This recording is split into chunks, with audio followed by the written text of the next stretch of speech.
Salmo 31, versículo 7. Salmo 31, da Bíblia Ave Maria. Nas demais é o Salmo 32. Salmo 31, versículo 7.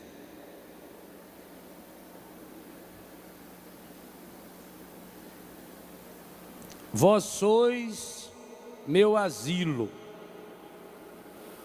das angústias me preservais, e me envolvereis na alegria de minha salvação. Para a gente gravar, vamos repetindo cada frase comigo. Vós sois meu asilo. Muito fraquinho. Parece uma velharada do asilo. Oh, vamos ver as velharadas aí, dá um show. Vós sois meu asilo. Olha o tanto que melhorou. Das angústias me preservareis, e me envolvereis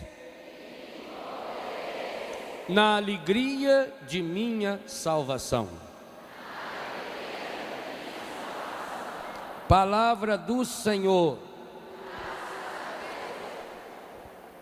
Meus irmãos e minhas irmãs, por que será que o autor sagrado, ao escrever esse maravilhoso versículo desse salmo a respeito da felicidade do perdão, coloca a frase no plural, futuro?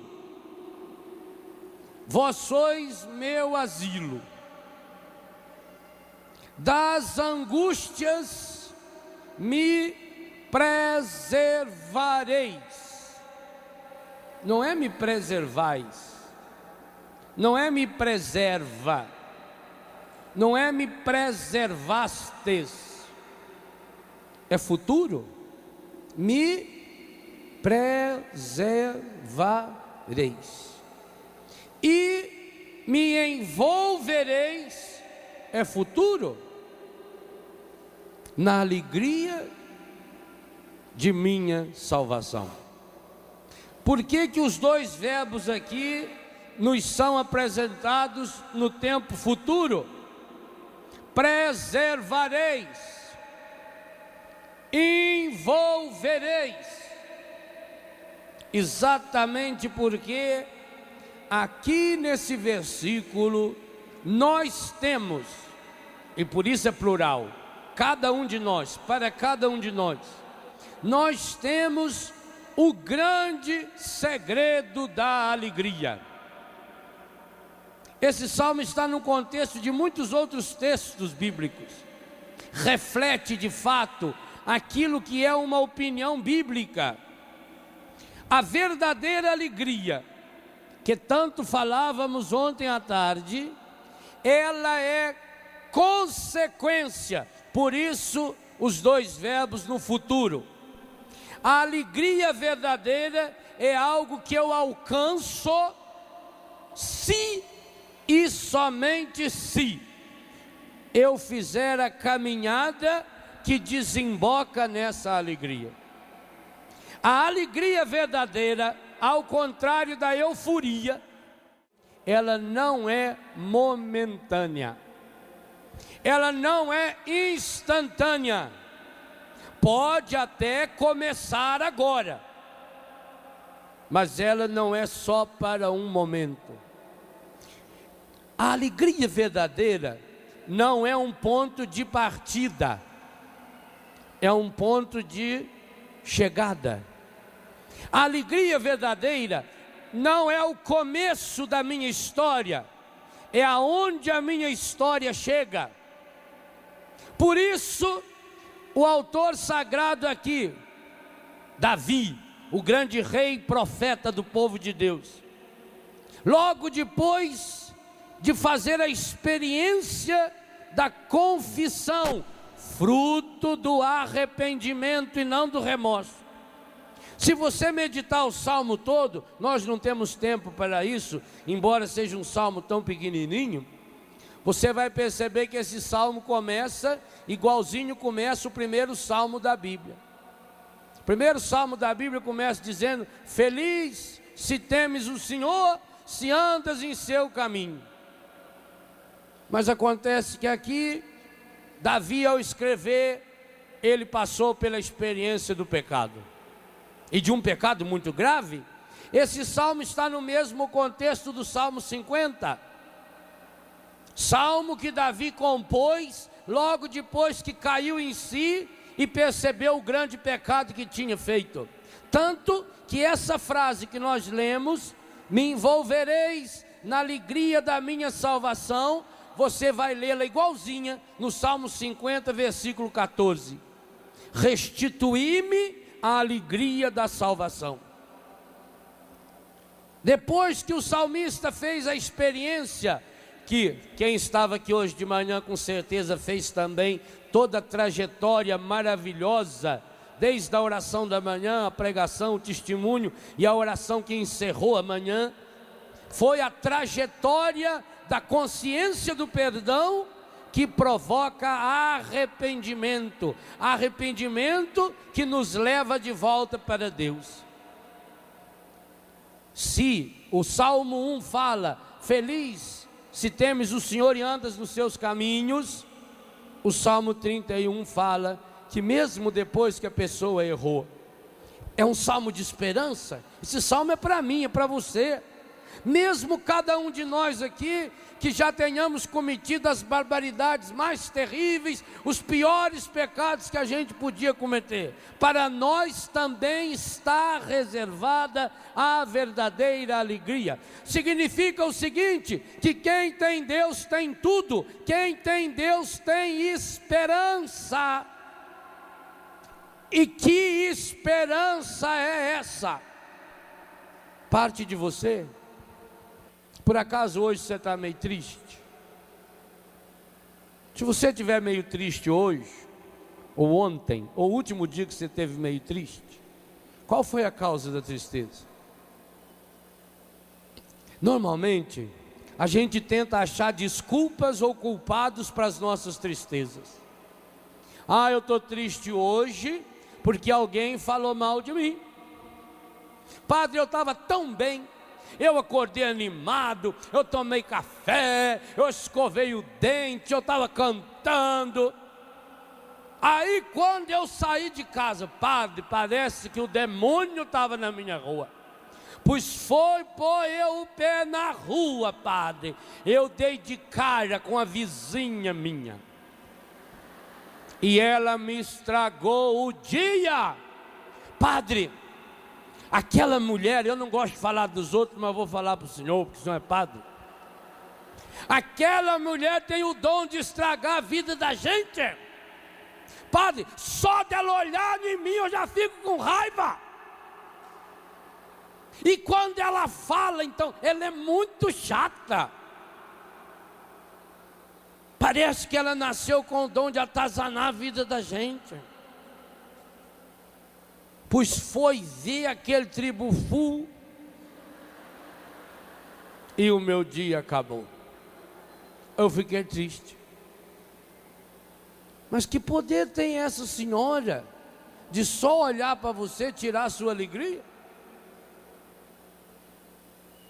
Sinal que a sua alegria é muito fraquinha. Sabe por que a gente fica triste quando alguém fala alguma coisa da gente? Porque aquilo que a pessoa falou era verdade. Ah, minha Nossa Senhora. Senão não dói.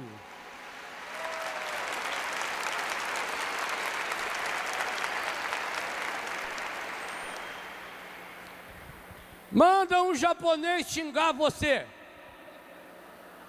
Ou melhor ainda, manda um japonês xingar um holandês. Eu acho muito difícil traduzir um texto do japonês para o holandês, tanto que eu não sei. É dificílimo. Se um japonês olha você e xinga você não sabe o que ele está xingando. Você não sabe se ele está xingando ou está elogiando você. Não ofende.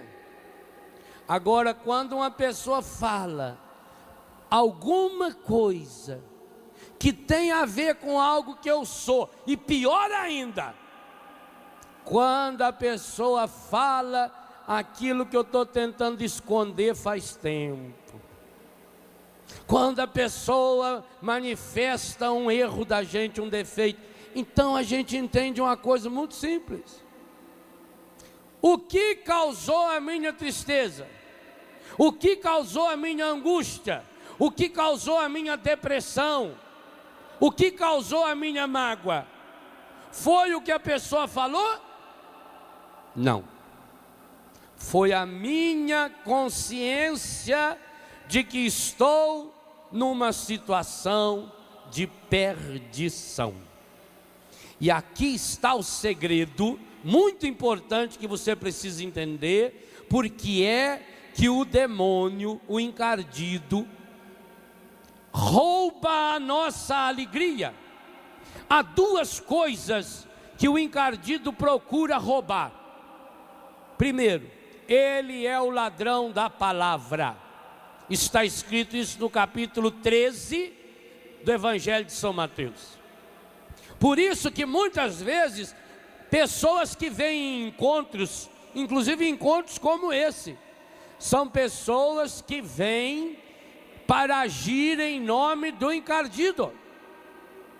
Cada vez que eu prejudico uma pessoa e não deixo essa pessoa ouvir a palavra, eu estou agindo em nome do encardido. Eu estou roubando a palavra da pessoa. Isso é terrível, isso é muito perigoso. O encardido é ladrão da palavra. Por quê? Porque se ele rouba a palavra, a pessoa volta para a secura de antes, ela não dá frutos, e além disso, sobra espaço para que o encardido venha semear o joio. No mesmo capítulo 13 de São Mateus, Jesus disse que ele faz essas duas coisas. Primeiro, ele rouba a palavra, feita a palavra que caiu numa terra batida, e o passarinho vem e come a semente. E depois que ele rouba a palavra, ele semeia o joio. E o que é o joio? O joio é uma planta muito parecida com o trigo. Por isso que não deve arrancá-lo antes de dar frutos, porque senão você acaba arrancando o trigo junto. Ele semeia o joio. Para semear o joio, ele tem uma meta. Qual? Tirar a alegria do fruto. Ou, sem forçar muito o texto bíblico, tirar o fruto da alegria. Quando ele consegue tirar a alegria do meu e do seu coração, ele sabe que nós precisamos da alegria. É igualzinho esse microfone. Esse microfone não tem perna, ele precisa que eu fique segurando. Eu posso segurar com a minha mão direita, posso segurar com a minha mão esquerda, ou posso colocar um pedestal. Ele sabe, o microfone precisa de um suporte, porque ele não para no ar. Assim também, o ser humano, grave isso que eu vou falar para você. O ser humano, pensa no que nós vamos celebrar na missa hoje à tarde. O ser humano, imagem e semelhança de Deus, ele precisa da alegria. A alegria não é uma opção. Não pense você que a alegria é um desejo do seu coração. Eu quero ser uma pessoa alegre. Está errado.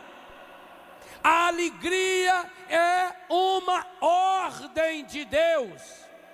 A alegria não aparece na Bíblia como uma sugestão. Se você ler, por exemplo, o que São Paulo escreve na primeira carta aos Tessalonicenses, capítulo 5, versículo 16, ele fala usando um imperativo categórico: vivei sempre contentes. É ordem. Ou aquilo que o mesmo Paulo escreve na segunda carta aos Coríntios, no capítulo 13, no versículo 11: vivei, imperativo, em alegria. Viver em alegria não é uma opção. E eu citava ontem, repito, Jesus, no seu discurso final, capítulo 15 de São João, diz para cada um de nós que a minha alegria esteja em vós e a vossa alegria seja completa. E depois, na sua oração sacerdotal, ele pede ao Pai que a minha alegria, Pai, esteja neles, que eles tenham a plenitude da minha alegria. Então, meus irmãos e minhas irmãs, grave bem, a alegria não é uma opção. A alegria é uma ordem de Deus. O seu coração precisa da alegria, igual o seu nariz e o seu pulmão precisa do ar, igual o seu estômago precisa de comida. Precisa. Alegria não é opcional. Alegria é uma necessidade espiritual. Do mesmo jeito que tomar banho, do mesmo jeito que se alimentar, do mesmo jeito que dormir, é uma necessidade física, que você não é livre. Você não é livre para ficar sem comer. Você depende da comida, você precisa da comida, você necessita da comida. Assim, o seu coração necessita, precisa da alegria, não é opcional.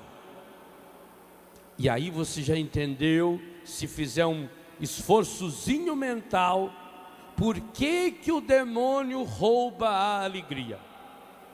Por que que a maior tentativa do encardido é roubar a alegria? Porque quando ele rouba a alegria, pegue o exemplo do microfone. Se eu não puder segurá-lo com a mão esquerda, eu sou obrigado a segurar com a direita.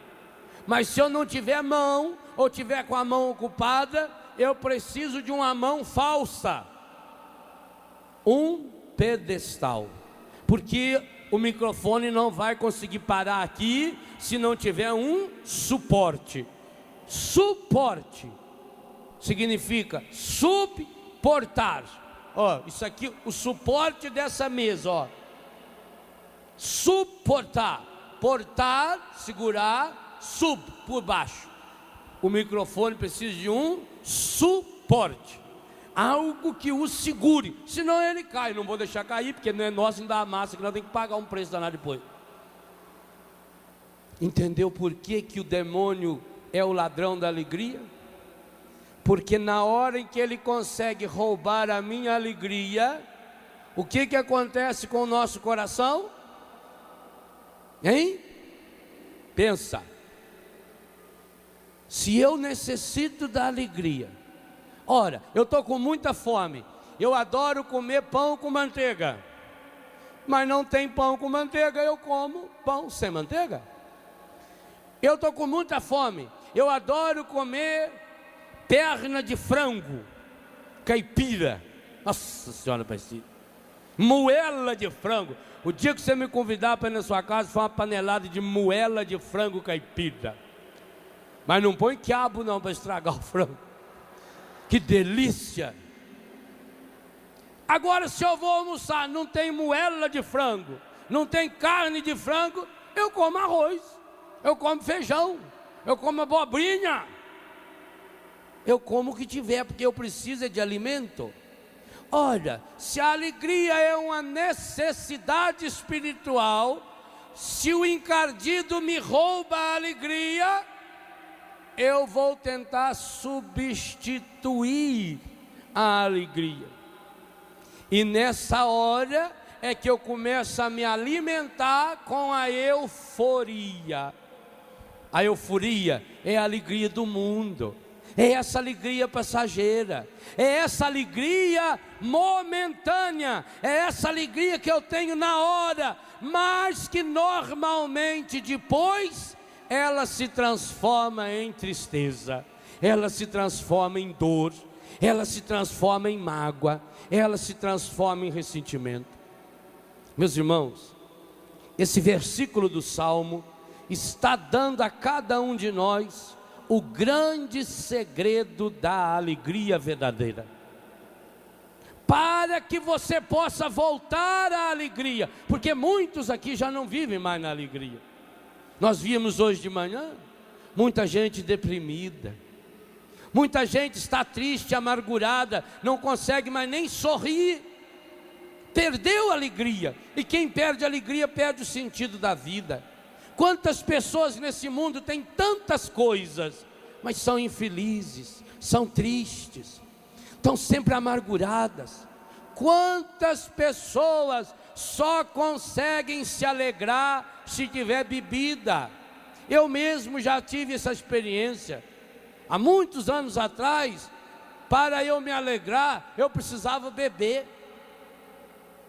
Tá certo, eu nunca fiquei bêbado, nunca dei trabalho para ninguém, mas sozinho eu precisava beber para me alegrar, ou fumar, ou fazer tantas outras coisas. Quantas pessoas hoje não conseguem viver sem esses medicamentos que alteram o humor? Eu escrevo no meu livro Segredos para a Cura Interior um capítulo especial, o penúltimo capítulo, sobre a necessidade e a importância da alegria. E lá eu falo que, segundo dados, isso do ano passado, quando eu fiz a pesquisa para o livro, segundo dados da Organização Mundial de Saúde, o mau humor é uma doença crônica chamada distimia. Já viu falar nessa doença? Mas muitos de vocês têm essa doença aí. Distimia. Segundo a Organização Mundial da Saúde, essa doença afeta aproximadamente, dados oficiais, 200 milhões de seres humanos. Talvez você seja um deles. 200 milhões é no mínimo 20 milhões a mais do que a população brasileira. É quase a população do Brasil e a população da Argentina junto. 200 milhões de seres humanos padecem dessa doença. Essa doença da distimia. O que provoca essa doença? Há muitos fatores, mas ela é desencadeada especialmente pela pessoa que coloca a sua vista e o seu coração de um modo muito aproximado das coisas, dos acontecimentos. A doença do mau humor faz você se aproximar demais daquela realidade. Faz você olhar para as situações difíceis da vida com lente de aumento. Faz você esquecer o resto da realidade sua. Faz você gravar, e muitas vezes com letra de ouro no seu coração, somente as coisas negativas. Tanto que a pessoa que padece da distimia, tanto a crônica como a distimia parcial, que todos nós sofremos muitas e muitas vezes, ela é capaz de contar a sua história. Você já deve ter ouvido uma pessoa assim, nem que seja você mesmo, porque quando você fala você também escuta. Já notou esse processo? Você deve ter ouvido, portanto, uma pessoa talvez muito íntima de você, que vive inclusive no seu próprio corpo, que quando você olha no espelho, você vê ela direitinho, a cara feia dela lá. Você já deve ter ouvido uma pessoa que é capaz de contar a sua história inteirinha, somente a partir de pontos que marcou negativamente. Padre, quando eu tinha 3 anos de idade, eu quase morri afogado, padre. Eu estava de férias na casa do meu avô, Nós fomos nadar no rio. Uma prima minha, para mim ela fez de propósito. Estava segurando embaixo assim. Meu avô tinha cortado um talo de bananeira para nós nadar nele, que quem não tinha boia aproveitava quando cortava o tronco da bananeira, fazia a boia. Meu pai mesmo fazia a boia de tronco de bananeira para nós. Pobre tem esse aumento, tem criatividade. Cada vez é uma boia diferente. Se não de cabaça também, punha 2 cabaças aqui assim, né? Amarrava uma embira aqui, aí punha aquele negócio assim. Que coisa boa. Então eu estava nadando na casa do meu avô, a minha prima puxou o talo da bananeira. E eu fui fundando, e aquela água foi entrando, e ninguém tirava eu fiquei quase 5 horas afundado lá dentro da água. Saí de lá, eu estava roxa. 5 horas, talvez 4 horas e meia. Oh meu Deus, por que essa pessoa cometeu a barbaridade de tirar você de lá? Aí, padre, depois foi com 5 anos, me lembro como se fosse hoje, 14 de fevereiro, 5:08 da tarde. Eu estava na beira da estrada, com um vestidinho branco, que eu ia para a missa. Passou um caminhão, tinha uma poça d'água. Ele tinha toda a estrada para passar, mas parece que ele veio logo lá onde eu estava. Espirrou água em mim, sujou. Minha mãe deu tanto em mim, porque aí também ela não foi à missa, que não tinha roupa para eu ir. Nós só tínhamos um vestidinho. Depois, quando eu tinha 8 anos, quando eu tinha 11 anos, quando eu tinha 12, quando eu fiz 18, não gosto nem de lembrar o dia que eu fiz 15 anos. Tem gente que conta a história da sua vida através de 8 ou 10 episódios negativos. Só enxerga o que não presta. Essa pessoa, perdoa-me a sinceridade, é uma candidata com um índice de aprovação elevadíssimo para ir para os quintos dos infernos. Por isso que o encadido semeia tristeza. A Bíblia é categórica. A tristeza do mundo é um obstáculo para a graça de Deus. A distimia, a doença do mau humor, faz primeiro você fixar. É como se você pegasse uma caneta e só fosse marcando em volta no calendário da sua vida. Quantos anos você tem? 20, 30, 40, 90. Multiplica pelos anos que você já viveu. Quantos dias você já viveu?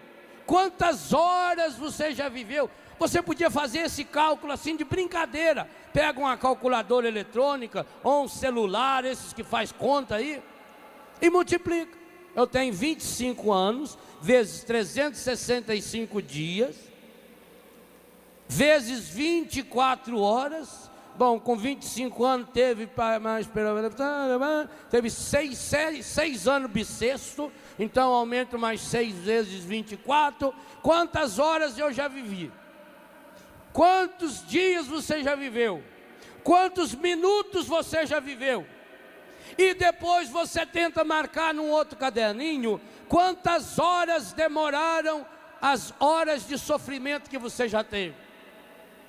E você vai ficar com uma vergonha medonha quando descobrir que, somando todo o tempo que você já sofreu até hoje, não daria 2 horas e meia bem contada, ao lado de 5, 10, 15, 50 mil horas, ao lado de 1 milhão de minutos que você já viveu. mas você teima em lembrar sempre daqueles 10 ou 15 minutos de bobeira que você viveu, que você foi vítima. E além disso, depois de você marcar só as datas, os dias e as horas negativas, você começa a olhar para cada um deles com lente de aumento. Primeiro você pinta, primeiro você sublinha, depois você coloca uma lente de aumento, depois você começa a desenhar aquela data com todas as cores possíveis, para que aquilo tome conta do resto do seu ano. Então você diz: o meu ano não prestou, o meu ano não valeu nada, porque no dia 29 de novembro eu perdi o emprego, acabou com o meu ano. Você transforma 365 dias em 29 de novembro, em 15 de dezembro, em 7 de janeiro, em 25 de abril, eu não sei. Assim como o encardido adora, porque se, sabe quando tem dia santo, antigamente as folhinhas vinham bonitinhas, você ganhava uma folhinha, tinha aquelas datas lá que o número vinha em vermelho, era dia santo, até as crianças adoravam, porque sabiam que não tinha aula, aquele era tão maravilhoso. O seu calendário, o encardido deu uma caneta preta para você, bem grandona, e você começou a marcar no calendário da sua história os dias que você entregou ao poder do demônio. Que pena, você deixou ele roubar a sua alegria. Pior ainda, além de destacar, de olhar, de concentrar, de exagerar, de ver com lente de aumento, você agora começa a ligar um no outro. Pior ainda, porque você começou a fazer uma ponte entre o 25 de março do ano 2004, você viu, mas isso aqui também é porque no dia 20 de abril de 2002 aconteceu isso, em março de 98 aconteceu isso, em setembro de 91 aconteceu isso. Você agora começa a fazer uma ponte, uma ligação. Quando é ponte ainda vai, mas muitas vezes você vai em linha reta, aí vai anulando os outros dias. Então você olha no seu calendário. Você já viu uma criança que você deixa aquele papel importante em cima da mesa e a caneta para você vir assinar o contrato? E quando você chega, você notou que o seu sobrinho predileto já assinou para você? E assinou inclusive aonde não era para assinar, porque ele foi desenhando estrelinha, caveirinha, foi fazendo umas minhoquinhas, uns rabisquinhos, além do Rony que escorreu lá em cima. Quando você pega o contrato e olha, parece que ele desenhou um sacizão, rindo para você, fazendo pito-peru assim para você. Pois você fez isso com o calendário da sua vida. Me perdoa ter que contar a verdade para você hoje. Você veio para o acampamento de carnaval, mas se você queria alegria fajuta, você veio no lugar errado. Fosse buscar essa alegria lá então, na droga.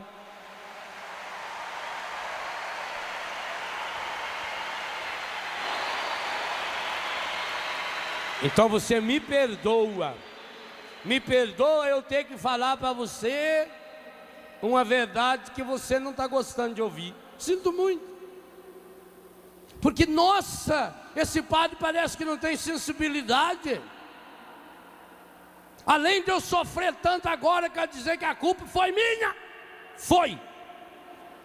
E sabe como é que eu sei que foi?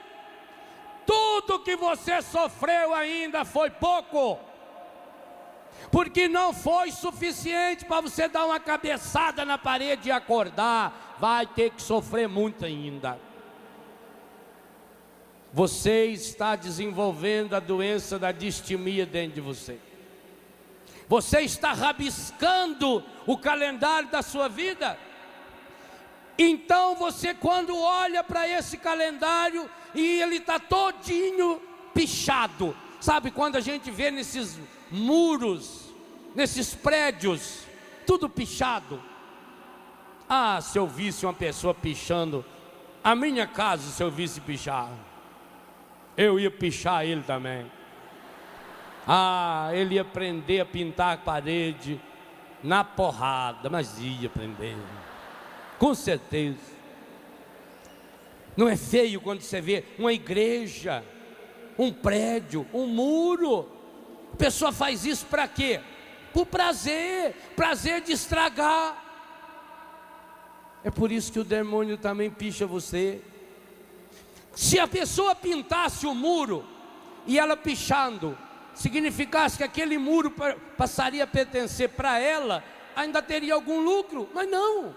O muro continua lá do dono do muro, o prédio continua do dono do prédio. É o prazer de estragar, é o prazer de tirar a alegria do outro. Esse é o motivo pelo qual o encardido rouba a nossa alegria, porque ele pensa assim: já que eu não posso, ninguém pode. Você não ouviu falar nesses filmes que o sujeito vai lá e matou a ex-namorada? Não, já que não casa comigo, não casa com mais ninguém. Isso aí parece os bailes lá no Biguá. Lá no Biguá, de vez em quando, tinha que pegar uns tontos, uns bêbados. Lá em Pinto também eu acho que era assim. Tinha que pegar uns bêbados e levar embora. Porque lá, quando você ia tirar uma moça para dançar, a moça não podia dar tábua, a não ser que a moça estivesse com o namorado, ou que aquele homem que viesse tirar ela para dançar fosse um homem desrespeitador, que passasse a mão indevidamente, ou se tivesse bêbado. E às vezes o rapaz vinha lá tirar a moça: quer me conceder aí a alegria dessa dança? E ela via que o estado etílico dele não permitiria que ele dominasse as pernas. Ele estava querendo, era um poste para se escorar. E aí ela falava: não, não vou dançar. Ah, não vai dançar comigo? Então eu vou ficar aqui do seu lado agora, e você não dança com mais ninguém. Quero ver se tem homem aqui para dançar com você. Aí você tinha que fazer o quê? Se não fosse ele o dono do baile, que se fosse o dono do baile, ele ia lá e mandava o sanfoneiro: pode parar de tocar, não toca, acabou, pai, acabou, cerrou a festa. Se ele não fosse o dono do baile, já tinha sempre um estilo. A gente sempre tinha um estilo. Eu mesmo tinha um estilo grande, era bom, né? O estilo já ia chegando. Primeiro eles conversavam com ele educadamente, mas quando ele resistia, fazia igual os homens aqui.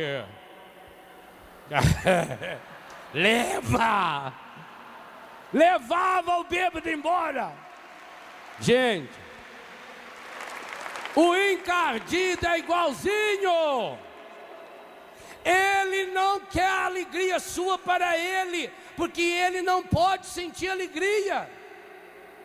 Ele quer que você agora perca a alegria, porque ele é igualzinho a um bêbado que diz: já que não dança comigo, não dança com mais ninguém. Já que eu não posso sentir alegria, você também não pode sentir. E que pena, muitos de nós aqui estamos servindo de garçons e garçonetes para a fome que o encardido tem.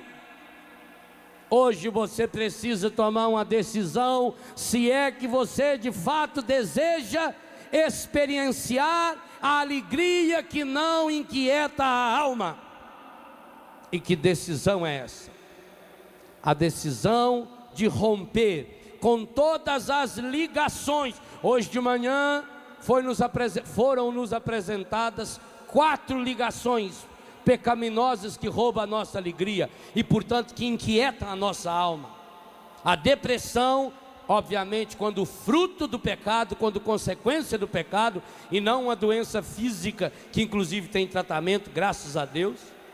O complexo de inferioridade, o sentimento de indignação, de indignidade, que tantas e tantas vezes nós cultivamos dentro do nosso coração, e o remorso, que faz você achar que está vivendo numa ilusão de arrependimento, mas que na verdade não está. É preciso romper com essas ligações encardidas, sujas, que tiram a nossa alegria, que roubam a nossa paz, que nos transformam em marionetes. Por quê? Porque quando o nosso coração está vazio da alegria, ele se contenta com a euforia. E aqui nós entendemos porque as pessoas pagam tão caro pela euforia. Outro dia eu li numa revista semanal o depoimento de uma moça que é apresentadora de televisão, que foi namorada do Ayrton Senna. Então dizia lá na revista uma matéria curtinha, com a fotografia dela, no dia que ela estava no ginecologista, aquela foto dela lá, na hora que ela estava lá, tirou a foto. Então perguntaram para ela, dizia que ela estava cuidando muito bem do seu corpo, porque ela ia ser madrinha da bateria de uma escola de samba, não sei das quantas.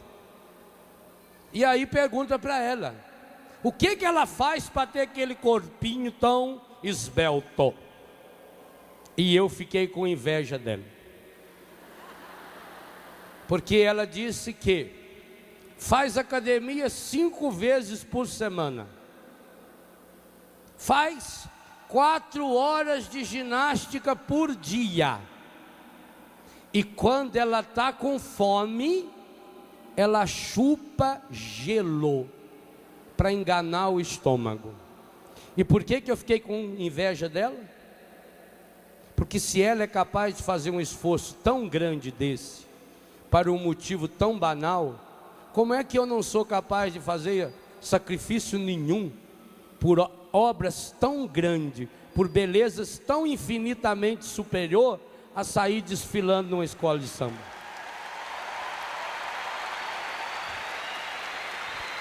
Quando eu li essa matéria, na mesma hora eu falei, meu Deus, dá-me a garra que essa mulher tem. Eu queria ter, e eu não tenho. Você tem? Depois da manhã começa a quaresma. Eu quero saber, você diante de Deus, quantos dias você vai fazer jejum? Ela treina 4 horas por dia. Eu queria poder tirar o chapéu para você, se você me falar que ao menos na quaresma conseguiu rezar 4 horas por dia. Ela é capaz de lamber gelo para não engordar. E você é capaz de fazer jejum para não pecar? Para não ir para o inferno? Para salvar o seu filho? Para salvar a sua filha? Se ela, para manter o corpo, é capaz de fazer tamanho sacrifício, e você, meu irmão e minha irmã, que sacrifício faz para manter a sua alma? Eu fiquei com vergonha, e acho que muita gente aqui, se fosse honesto, também ficaria.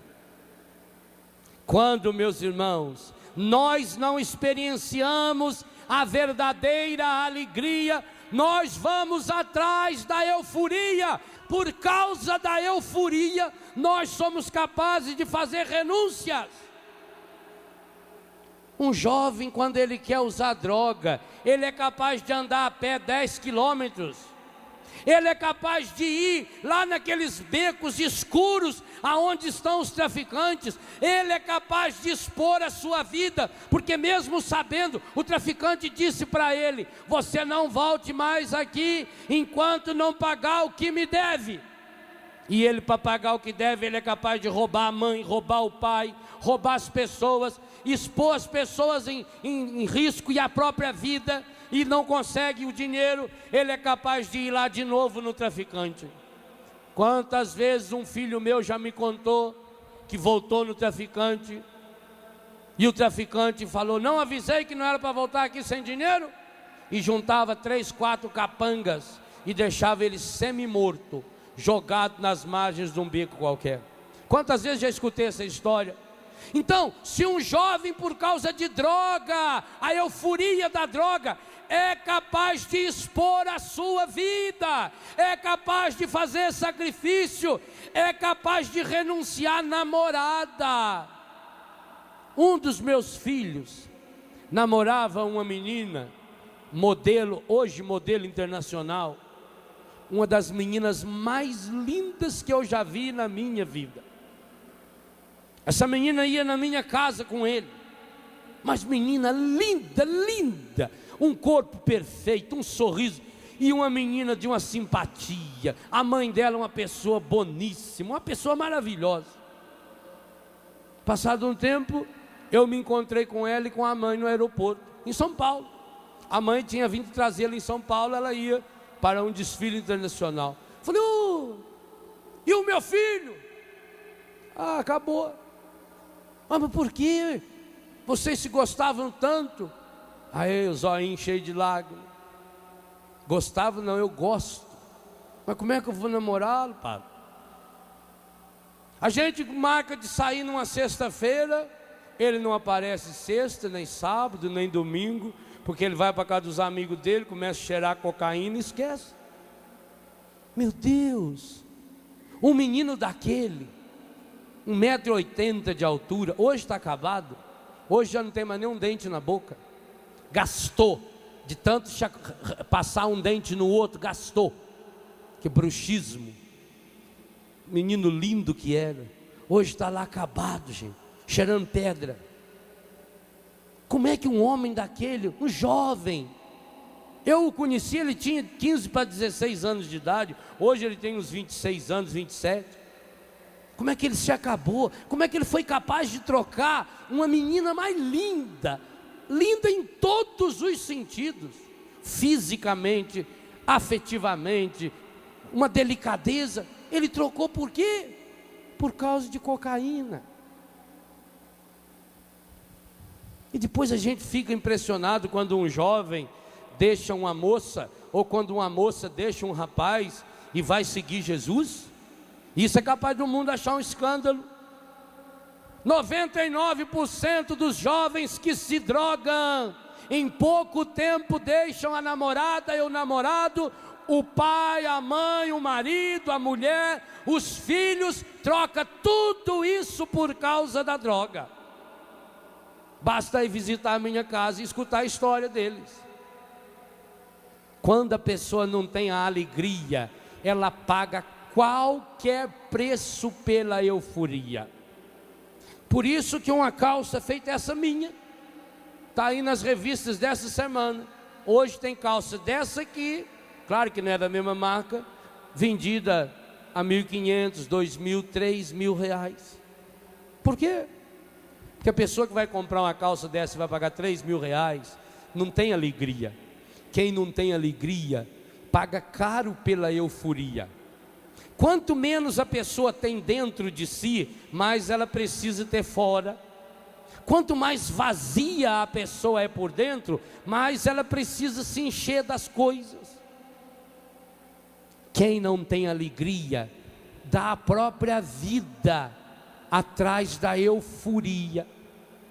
Quem não tem a alegria, é capaz de se condenar por causa da euforia. Quantas notícias o Brasil já leu sobre filho que matou o pai, filha que matou o pai e a mãe, porque não tem alegria, precisa da euforia. Por causa da euforia é capaz de matar a mãe. Então, meus irmãos, quando você lê uma matéria dessa e diz: meu Deus, quanta gente está pagando caro pela euforia. Sabem por quê? Está aí no texto que você leu comigo. Porque falta-lhes a alegria que é fruto de uma certeza. Releia a última frase do versículo 7. No futuro, me envolvereis na alegria da minha salvação. Aqui está o segredo. Quando é que você vai recuperar sua alegria? Por isso que os dois verbos estão no futuro. Quando é que você vai recuperar a verdadeira alegria? Quando você tiver por experiência uma certeza absoluta. E sabe que certeza é essa? Eu não estou perdido. A minha vida não é um caso perdido, porque eu tenho um Deus que me ama, e porque Ele me ama, Ele foi capaz de pagar o maior preço desse mundo para me salvar. Eu tenho salvação, eu não estou perdido. Enquanto você não tiver a coragem de proclamar esta certeza, a alegria não vem. Me envolvereis. O que é envolver? Envolver é colocar um manto em volta. O autor da carta aos Hebreus diz, no capítulo 12, nos versículos de 1 ao 4, que a gente perde o rumo na vida, que a gente não olha mais fixamente em Jesus, que a gente não tem mais os olhos fixos no autor e consumador da nossa fé, que é Jesus, porque o pecado muito bem sabe nos envolver. Nós nos deixamos enrolar, o pecado nos enrola, Jesus Cristo nos liberta, o pecado nos amarra, Jesus Cristo nos faz livres. É a partir desta certeza, meu irmão. Quando é que um jovem vai deixar de pagar caro pela droga que lhe traz euforia? Quando ele experimentar a certeza da salvação. E essa é a palavra que eu queria dizer a você agora. Retome novamente a tristeza que você recordou quando no início dessa pregação eu convidava você a lembrar a última vez que você estava triste. Recorda novamente aquele calendário marcado com manchas sujas, encardidas, dos dias que você já viveu e que você acha que são dias de tristeza em sua vida. E tenha hoje a coragem, daqui a pouquinho diante do Senhor, na adoração e principalmente na Santa Missa dessa tarde, tenha coragem hoje de pegar cada um desses dias, inclusive o pior desses dias, o dia mais feio, o dia mais sujo, o dia mais estragado, o dia mais machucado, e apresente cada um desses dias a Jesus, e vá suplicando que Jesus seja o salvador dessa sua situação de perdição. Não aumente mais a tristeza, não alimente mais o mau humor, não alimente mais a irritação, riscando e rabiscando, mas também não tenta apagar. É um erro muito grande que a gente faz.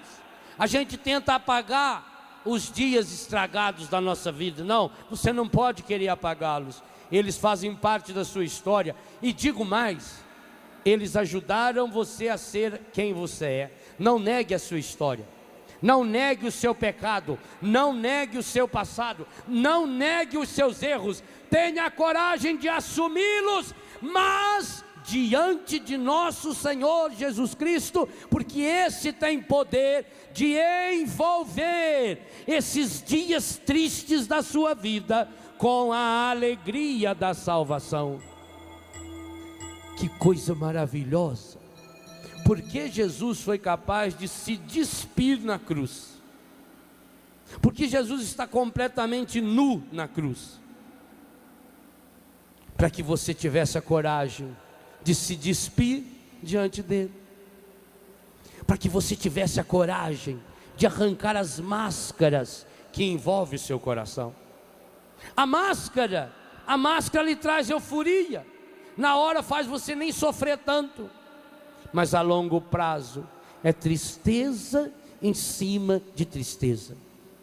Os verbos desse versículo estão no plural, porque é algo que o Senhor quer que aconteça na sua vida, mas que o Senhor não pode forçar você nem a mim.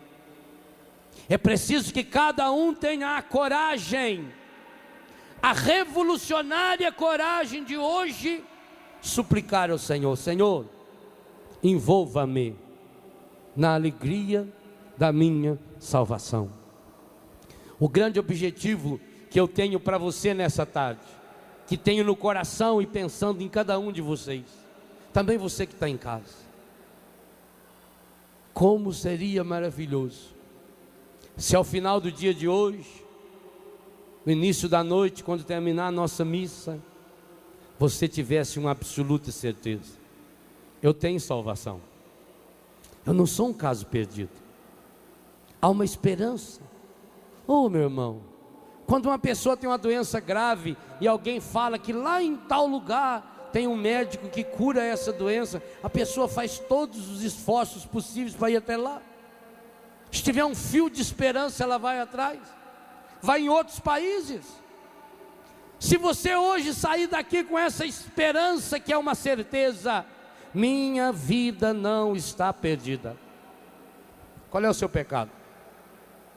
Talvez você tenha se envergonhado já, porque você perdeu a pureza, porque você perdeu a alegria, porque você se deixou levar pelas drogas, você acabou se prostituindo também. Nota como você ultimamente tem se tornado uma pessoa tão triste. Aonde ficou a sua alegria? Pelas coisas simples. A alegria de olhar a chuva caindo, a alegria de contemplar uma flor que se abre, a alegria de ver uma criança com a cara toda suja de sorvete e chocolate. Você já notou como você não se alegra mais?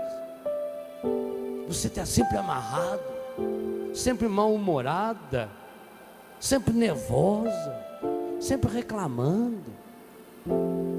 E já notou que as pessoas não aguentam mais ficar perto de você por isso mesmo? Onde ficou a sua alegria? Hoje você sabe, a sua alegria foi roubada. Só que você não deu parte, você não deu queixa, porque você foi cúmplice, porque você ajudou o encadido. Ele não pode fazer nada sem a sua ordem. Você deu a chave da sua casa para ele, mesmo sabendo que ele ia fazer aquela ruaça lá, você entregou. Por isso você não deu parte. E não adianta dar parte também. Eu prefiro que você se dê inteiro hoje para aquele que pode envolver você na alegria da salvação. Por que você anda triste? Você anda triste, você anda acabrunhado, deprimido, angustiado, porque você se sente perdido. Você acha que não tem mais saída para essa sua depressão, para essa angústia, para essa tristeza? Tem. A missa de hoje vai nos provar que tem, mas depende de você.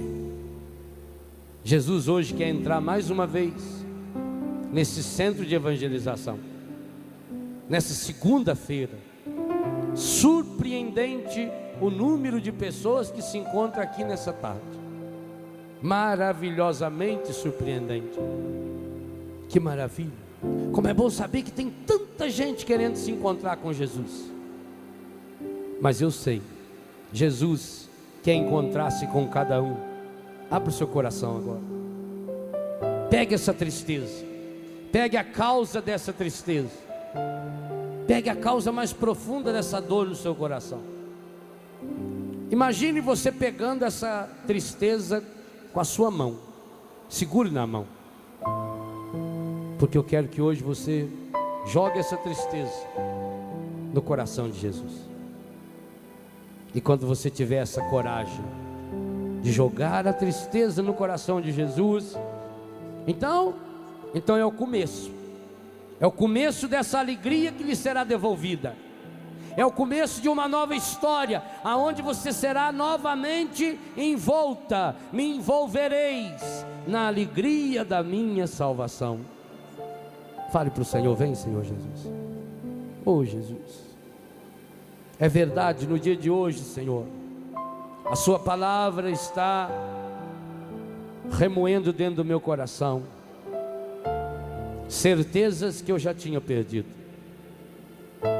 Essa segunda-feira, Senhor, desse nosso grande encontro de carnaval, está sendo um dia inteirinho de cura, de libertação. Eu cheguei aqui hoje, Senhor, ainda estava amarradinho, preso às minhas indignidades, ao meu complexo de inferioridade, remoendo os meus pecados e as derrotas da minha vida, deprimido e angustiado. E o Senhor foi lentamente tocando nessas feridas do meu coração. E agora o Senhor me mostra claramente que essas feridas são provocadas pelas marcas que eu mesmo fui deixando nesses dias de tristeza que eu priorizei. Mas agora, Senhor, agora a tua palavra me garante que o Senhor quer me envolver na alegria da minha salvação. Senhor, eu quero a minha alegria de volta. Senhor, eu preciso da alegria de volta. Senhor, hoje eu entendi que a alegria não é uma opção. Hoje eu entendi que a alegria é uma necessidade. Então vem, Senhor Jesus, vem com sua santidade ao encontro da minha fraqueza, da minha podridão, das minhas angústias. Arranca hoje, Senhor, as raízes de euforia do meu coração e derrame no meu coração a fonte da verdadeira alegria. O Senhor Jesus. Vem, Senhor Jesus.